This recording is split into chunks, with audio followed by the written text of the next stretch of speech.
quero saudar todos os nossos irmãos que estão connosco esta manhã e também aqueles que nos escutam através da internet, e quero desejar a todos um bom sábado. Que este possa ser um sábado de paz, tranquilidade e, sobretudo, possamos sentir o Senhor junto de nós. Esta semana, nós iniciamos um novo trimestre e também iniciamos um novo trimesário. Estudámos o trimestre passado acerca de Efésios. Este trimestre nós vamos estudar acerca da missão de Deus e a minha missão. A missão de Deus e a minha missão é o tema que nós vamos desenvolver ao longo da semana. Eu penso que será um tema muito bom para nós, eu penso que nos vai fortalecer e, sobretudo, nos vai ajudar a sermos realmente verdadeiros missionários e realmente pormos em prática a minha missão. A missão de Deus e também agora a minha missão.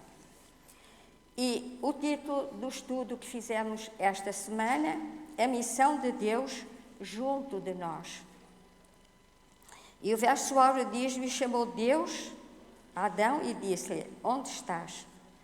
Irmãos, eu quando li este verso, eu imaginei a angústia e a dor com que Deus pronunciou estas palavras, onde estás? Muitas vezes nós dizemos aos nossos filhos, quando eles nos telefonam, e vimos que a sua voz não está assim aquela voz que nós habitualmente conhecemos, e nós perguntamos logo, onde estás? Onde é que estás? O que é que aconteceu? E eu penso realmente foi com muita angústia e dor que Deus pronunciou estas palavras, onde estás? Irmãos, aqui falam-nos na missão de Deus junto de nós. E encontramos na nossa lição o seguinte, a missão encontra a sua origem e o seu propósito somente em Deus. Esta missão originou-se antes da história do pecado, porque o pecado iniciou a história do homem. Portanto, antes, mas muito antes desta história, a missão de Deus já tinha começado. E diz-nos a nossa lição que esta missão de Deus não começou com Abraão, também não começou no Êxodo, também não começou com o próprio Jesus quando esteve aqui na Terra, nem com as viagens do apóstolo Paulo, mas esta missão começou com o próprio Deus, quando Ele trouxe o universo à existência e algum tempo depois fez o homem. Portanto, esta missão de Deus iniciou muito antes de Deus criar o universo e de Deus criar-nos a nós. Diz que nas Escrituras vemos um Deus que intencionalmente se aproxima e que deseja estar com os seus filhos. Irmãos, desde o Éden, a preocupação do Senhor foi estar com os seus filhos. E a Bíblia diz que todos os dias, depois de fazer Adão e Eva, Jesus vinha estar com eles. E vinha passar algum tempo na companhia daqueles que tinha criado.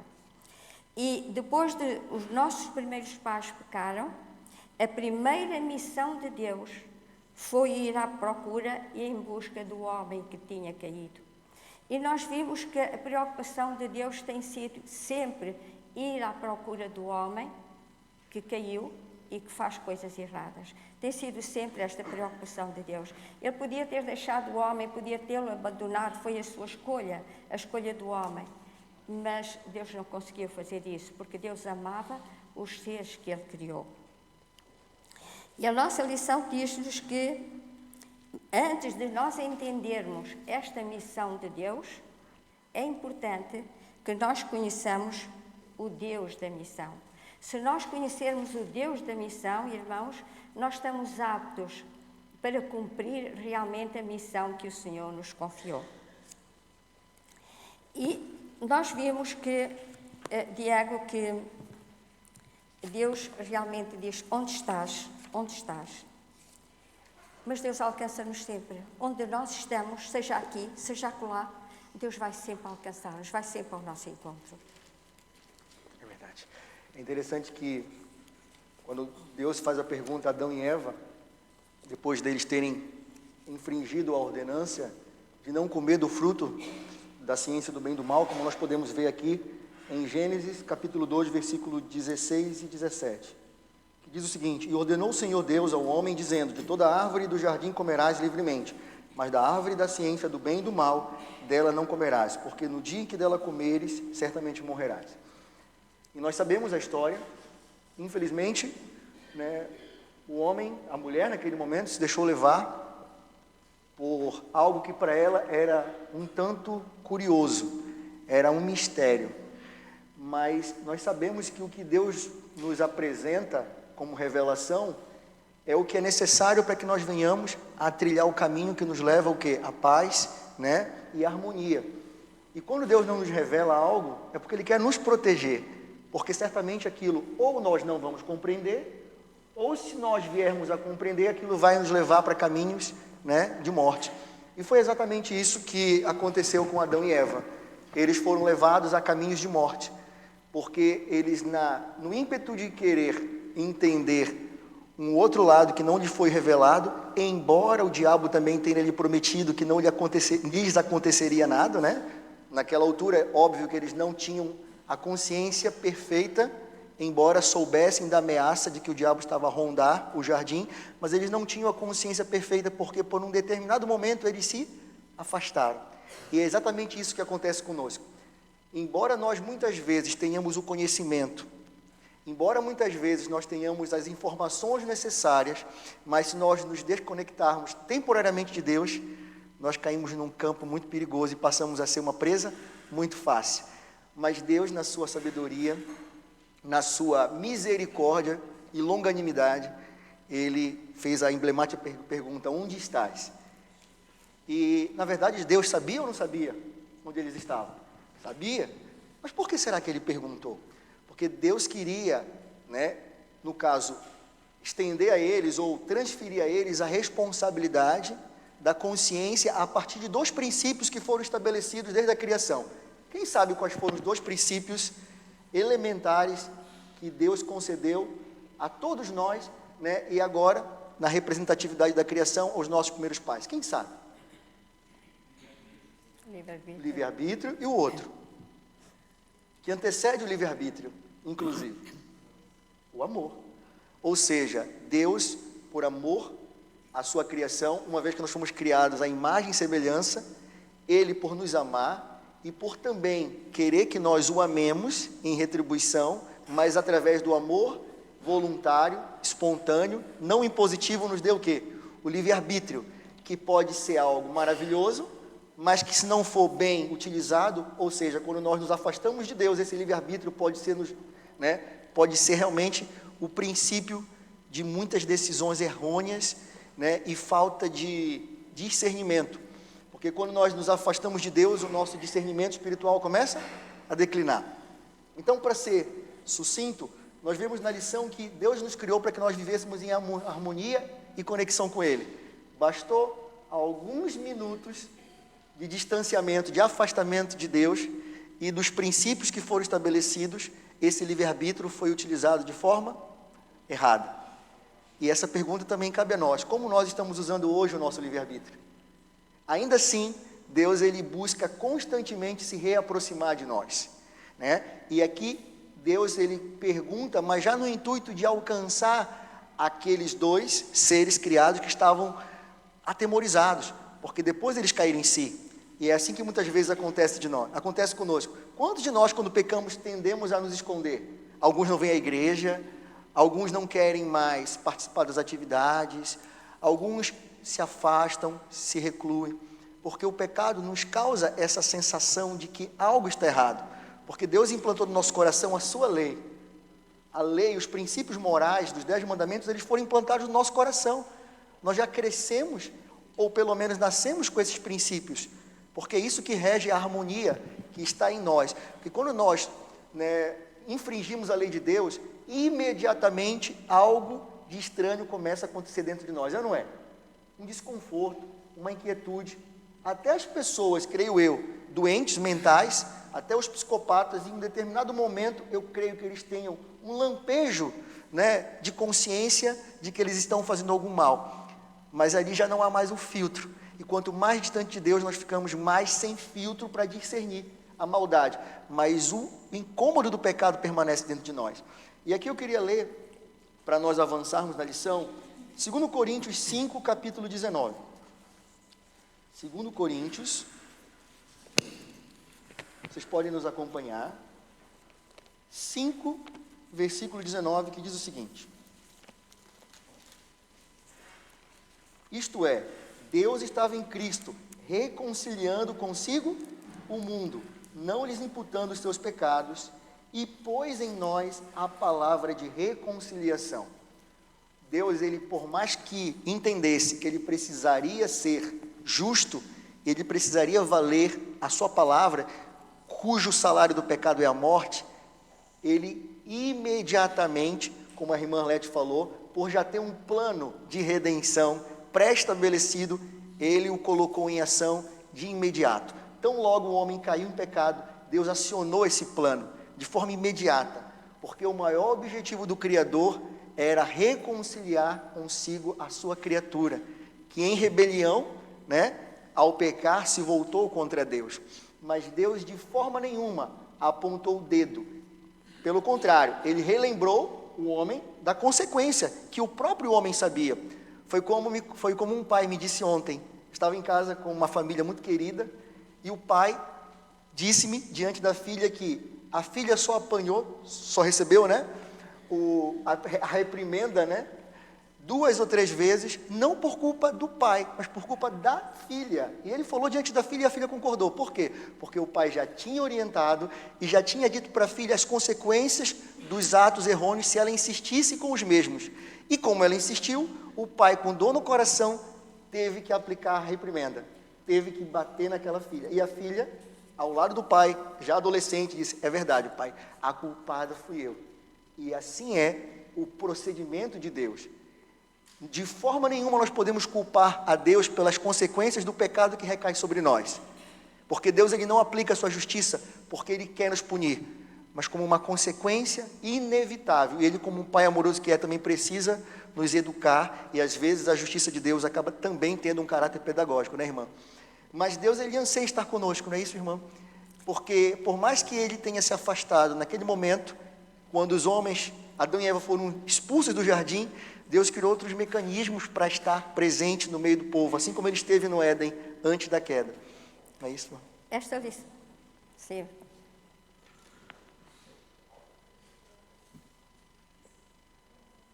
O Manuel?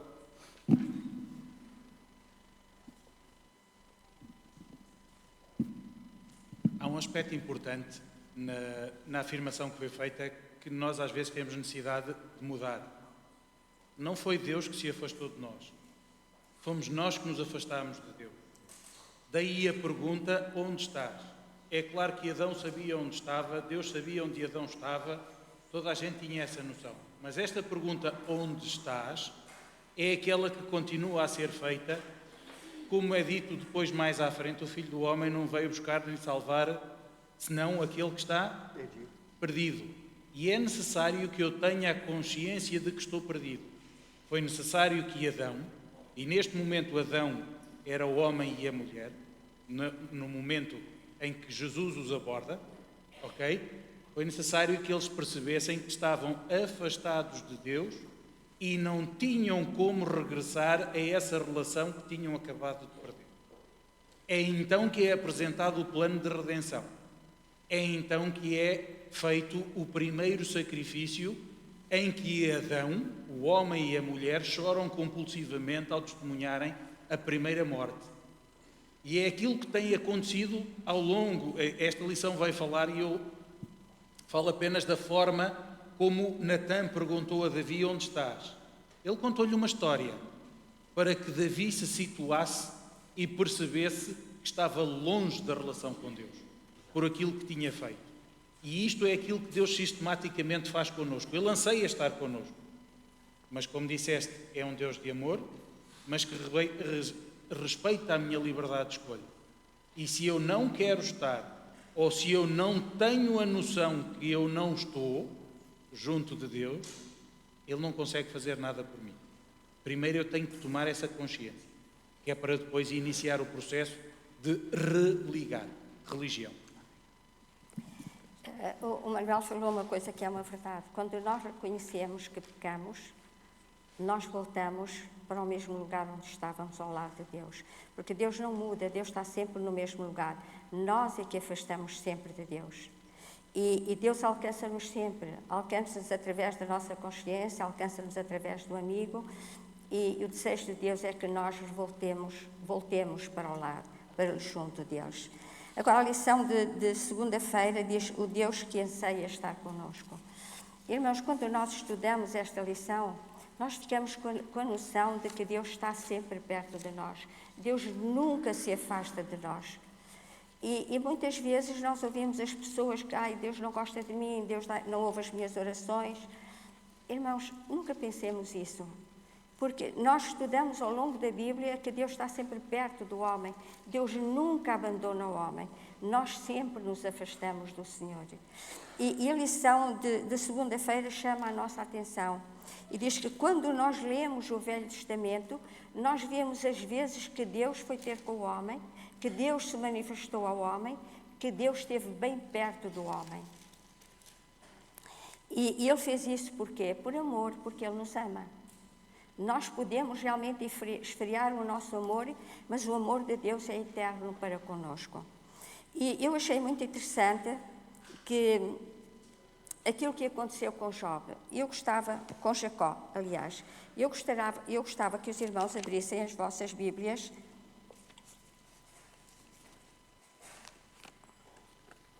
em Gênesis 28:15. Gênesis 28:15. Nós conhecemos a história de Jacó. Sabemos a razão porque é que ele saiu de casa, sabemos tudo aquilo que aconteceu. Agora nós vamos encontrar Jacó numa situação de bastante desconforto. Ele estava bastante preocupado com a sua situação, ele estava aflito. Diz-nos a lição que ele sentia-se abandonado. E quando ele adormeceu aquela noite, ele adormeceu com este pensamento de abandono da parte de Deus. E então ele teve um sonho.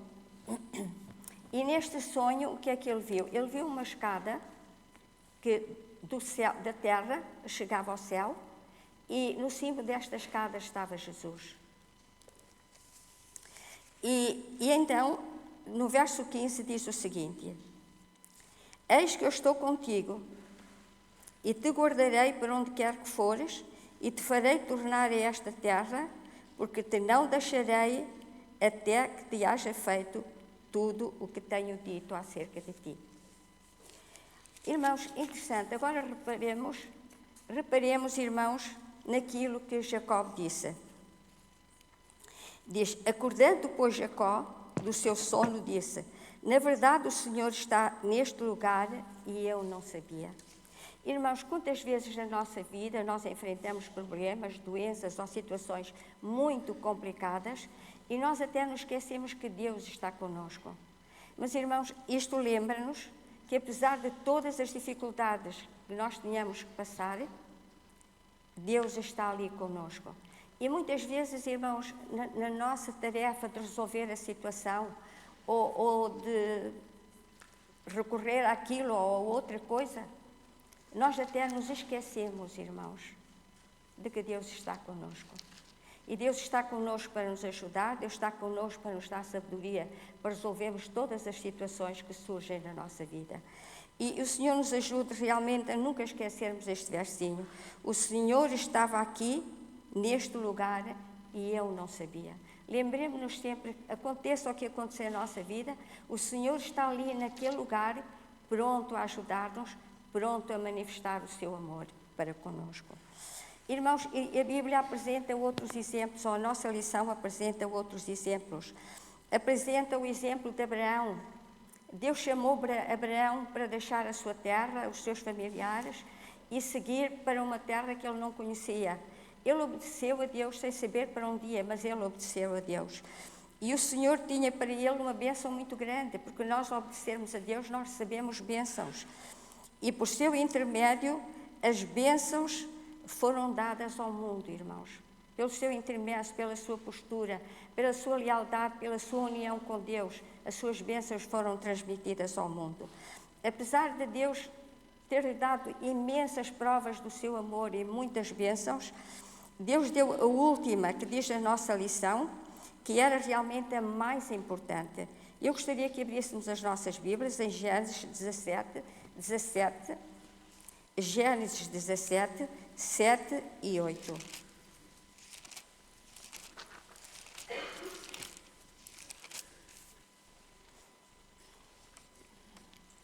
E estabelecerei o meu concerto entre mim e ti, disse isto a Abraão, e a tua semente depois de ti e das suas gerações, por concerto perpétuo, para te ser a ti por Deus e à tua semente depois de ti.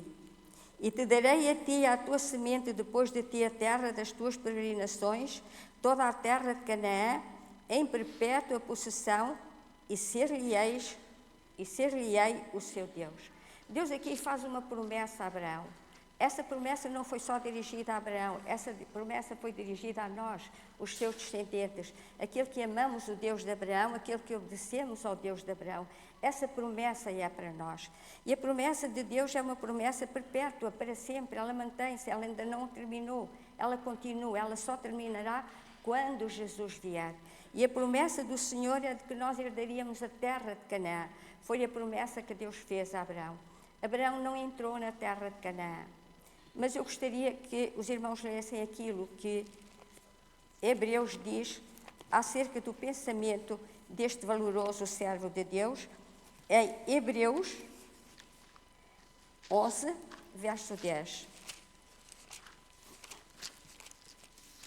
Esta promessa tinha um duplo significado.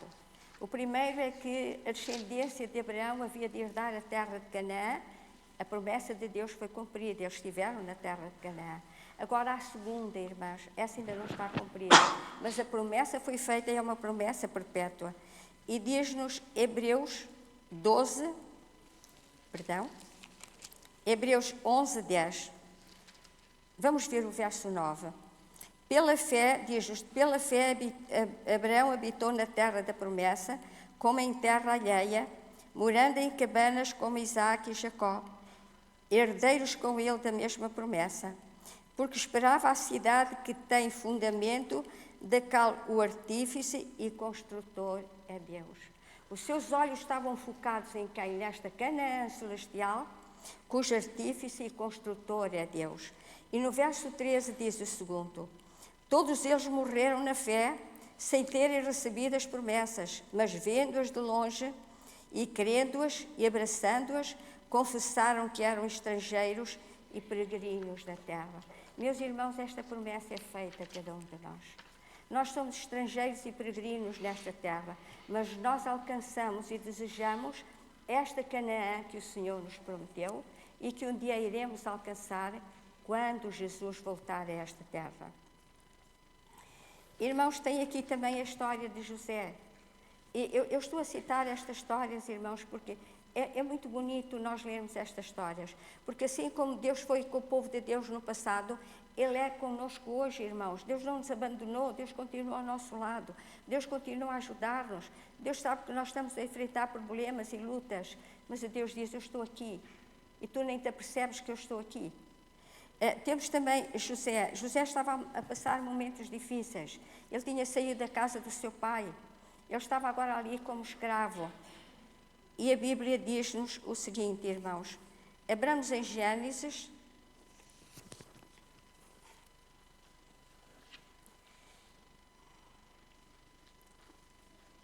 só um bocadinho, irmãos. Gênesis 39, irmãos.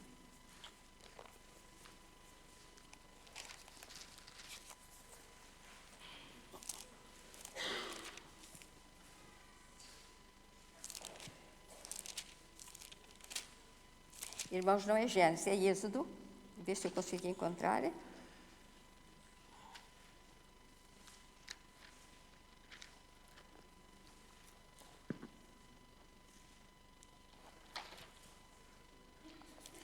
Irmãos, eu não consigo encontrar, mas nós conhecemos esta promessa porque nós estudamos há pouco tempo. A Bíblia diz que 39. Deus foi com José. 39, 2. Diga. Gênesis 39, 2. Ora, Vamos ler. Versículo 2. Qual é o verso, irmão? Versículo, temos o 2, o 21 e o 23. 39, é? 39.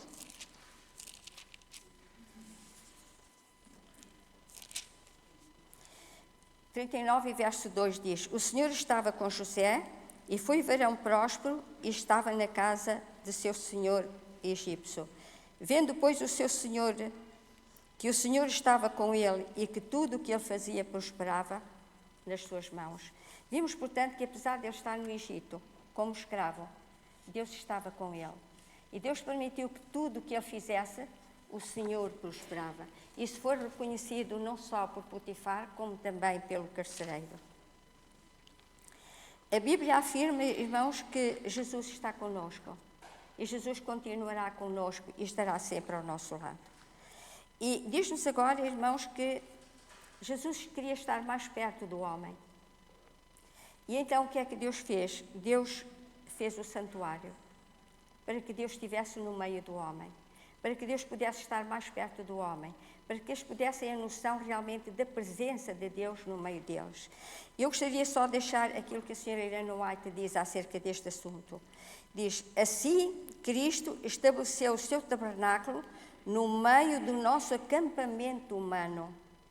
Estendeu a sua tenda ao lado da dos homens, para que pudesse viver com eles. E diz-nos que o Verbo se fez carne e habitou entre nós. Isto se encontra-se em Desejar Todas as Nações, 14. Irmãos, é realmente sublime nós vermos isso. E sabermos que realmente Deus quis viver conosco, Deus quis tomar a nossa natureza para poder estar perto do homem.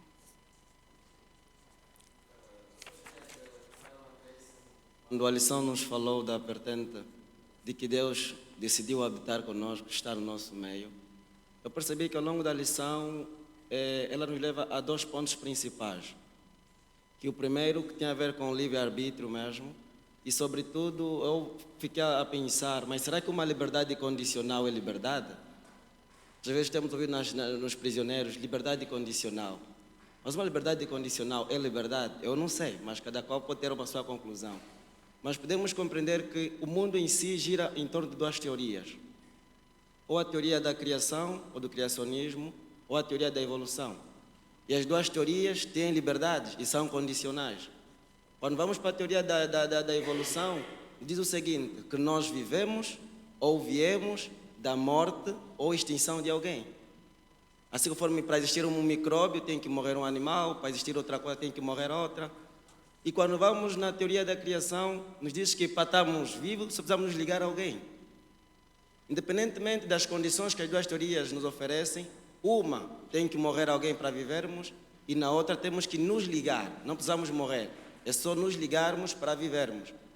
E ao longo da história compreendemos que uma outra teoria não tem como ser livre na totalidade, porque se formos no mundo real, todos nós somos livres. Vou dar um exemplo muito macabro, nós somos livres também de matar, mas a justiça também é livre de nos absorver ou de nos condenar. Porque diz a teoria muitas vezes que a minha liberdade termina onde começa a do outro. Então, de uma forma geral, todo mundo é livre de fazer o que quer, mas existem as suas consequências. E como não escolher é uma escolha, então a nossa liberdade totalmente volta a ser condicional. Então a lição vai nos mostrar que, independentemente de cada situação que existe, a Bíblia diz, está bom, Deus assumiu a culpa, porque muitas vezes o mundo diz que Deus é culpado por nos criar e tudo o que há, e nos deu duas opções lá em Romanos, que se por um homem entrou o pecado e diz que Deus é culpado, está bem, eu dou outra opção, eu vos dou um outro homem, que agora vocês podem novamente escolher. Então este é o amor que a lição nos traz, este é o amor e a liberdade ao mesmo tempo, que não temos como nos dizer que Deus é culpado, temos todas as opções, ou de ser livres, vivendo com Deus, ou não. Mas sempre é uma escolha.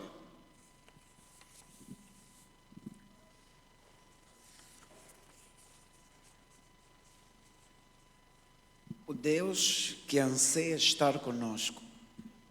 No princípio da nossa lição, e foi bem aqui dito pelos nossos dinamizadores e pelos comentários já que me antecederam, quando Deus olha a condição humana, e o projeto de Deus em busca do homem. Eu acho que o cenário da história da humanidade, do grande conflito é o homem a fugir de Deus e Deus a encontrar mecanismos de alcançar esse homem.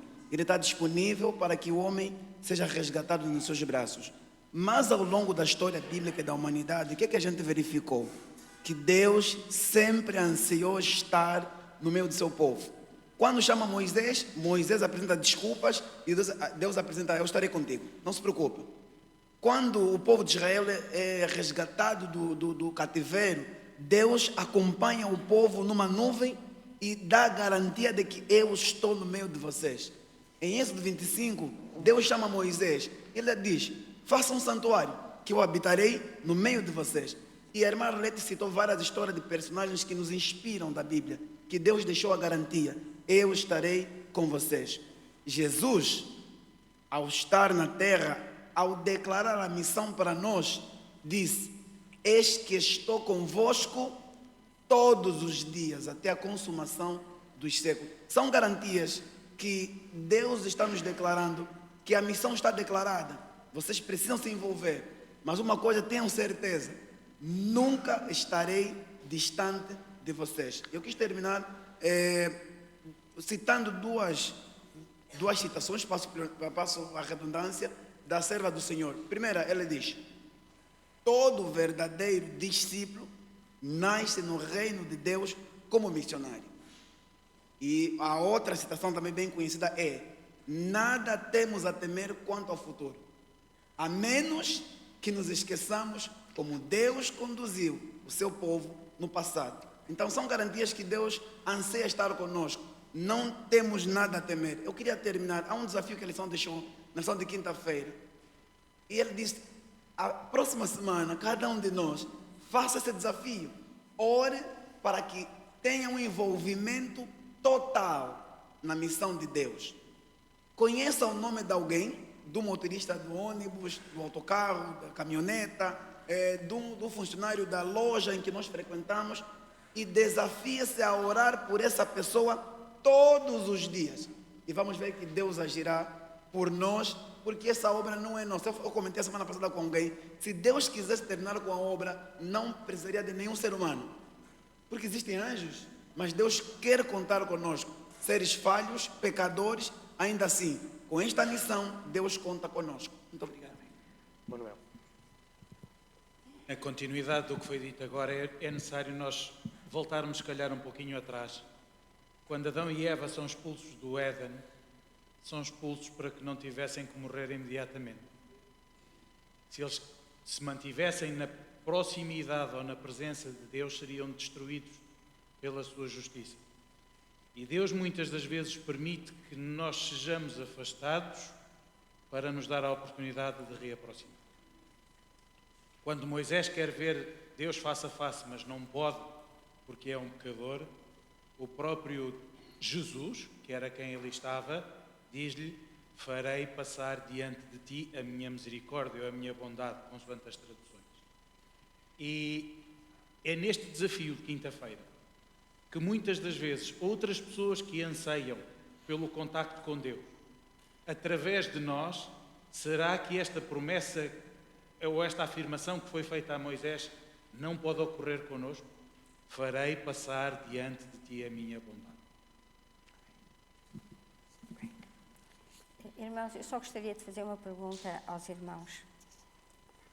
Mesmo que nós um dia nos afastemos de Deus, eu gostaria de perguntar: acha que Deus se afasta de nós? Nunca, irmãos. E nós vimos esses milagres na nossa igreja. Pessoas que já estiveram aqui. Eu conheço uma pessoa que já esteve na igreja. E ela voltou para a igreja. Porque ela diz que Deus nunca desistiu dela. Porque Deus nunca desiste dos seus filhos. E isso nos dá uma grande satisfação, irmãos, por saber que temos um Deus tão poderoso, um Deus que realmente nos ama e também se preocupa conosco. E o amor de Deus é tão grande que Ele veio até nós como a nossa humanidade. Eu agradeço as participações aqui, porque elas já nos ajudaram também, né, a elucidar muito do que nós estamos trazendo, né, no decorrer da lição.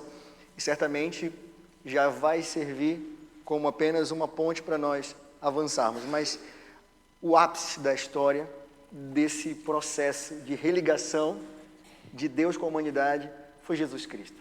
Através de Jesus Cristo, Deus, ele se reconciliou conosco. Porque o próprio Jesus disse, né, que ele era o caminho, a verdade e a vida. E ninguém vai ao Pai se não for por meio dele. E quando nós entendemos o papel de Jesus, não só de morrer para nos substituir da condenação do pecado, mas de nos religar a Deus, para que nós venhamos a viver uma novidade de vida, uma vida de comunhão real, como ele vivia, mostrando que é possível, ele sendo inteiramente homem, mas também inteiramente Deus, não pecar. Porque naquele momento ele estava despojado da sua condição divina e estava assumindo uma natureza humana, mas com uma distinção, totalmente ligado ao Pai. Esse era o segredo, esse foi o segredo da vitória de Jesus Cristo.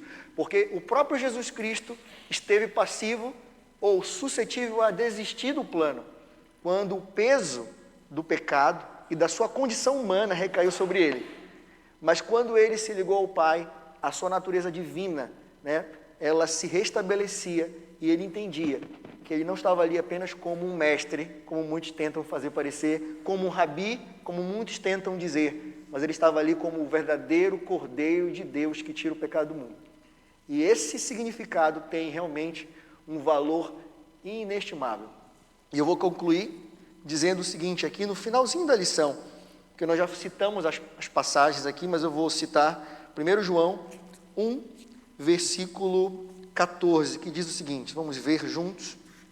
1 João 1, versículo 14. E o Verbo se fez carne e habitou entre nós, e vimos a sua glória, como a glória do unigênito do Pai, cheio de graça e de verdade. E no finalzinho da lição nós lemos o seguinte, de terça-feira. Deus avançou com sua missão e depois, por meio de Jesus Cristo, esteve presente em carne entre os seus filhos. O unigênito, vindo do Pai, cheio de graça e de verdade, cumpriu as profecias do Antigo Testamento e, de acordo com o plano divino, tornou-se um conosco. Deus em carne humana, o Deus da missão, continuava a cumprir o seu propósito. Qual era o propósito dele? De estar entre nós, de estar se fazendo parte de nós e agora em carne, não mais numa representatividade figurativa, mas agora realmente, literalmente entre nós. E ele foi, mas ele não nos deixou. Ele deixou quem? O Consolador. Então, Deus, Espírito Santo, continua entre nós.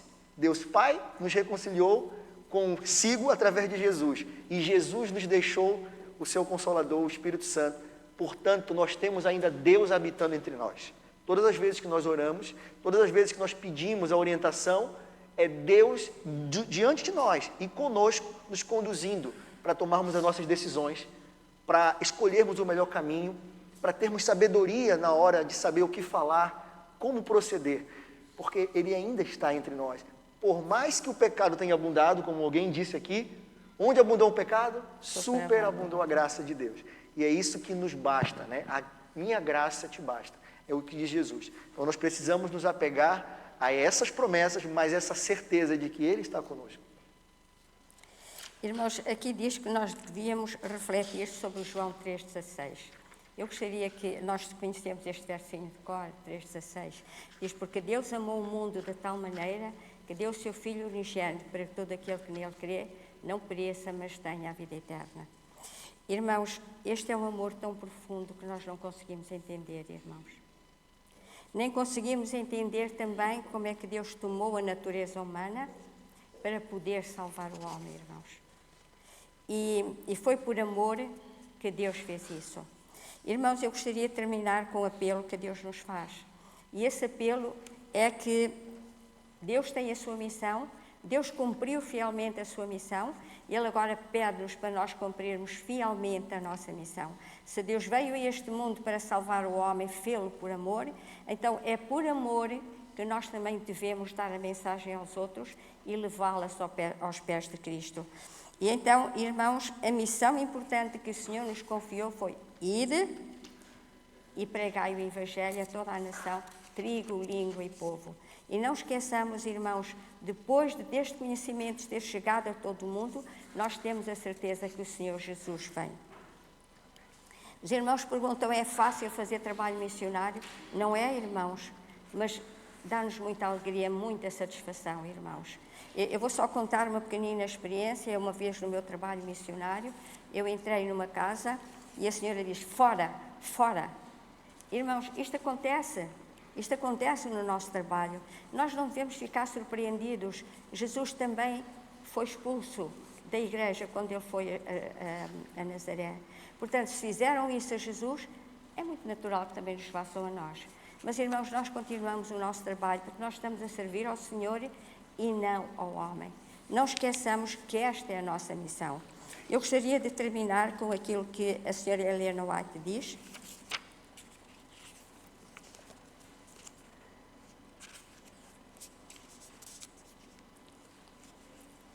Estarei sempre convosco, ajudando-vos a executar as vossas tarefas, guiando-vos, confortando-vos, santificando-vos e sustentando-vos, dando-vos sucesso quando falarem, de maneira que as vossas palavras atrairão a atenção dos outros. Irmãos, sejamos fiéis ao Senhor, cumpramos a nossa missão. Que o Senhor nos abençoe e o Senhor nos ajude.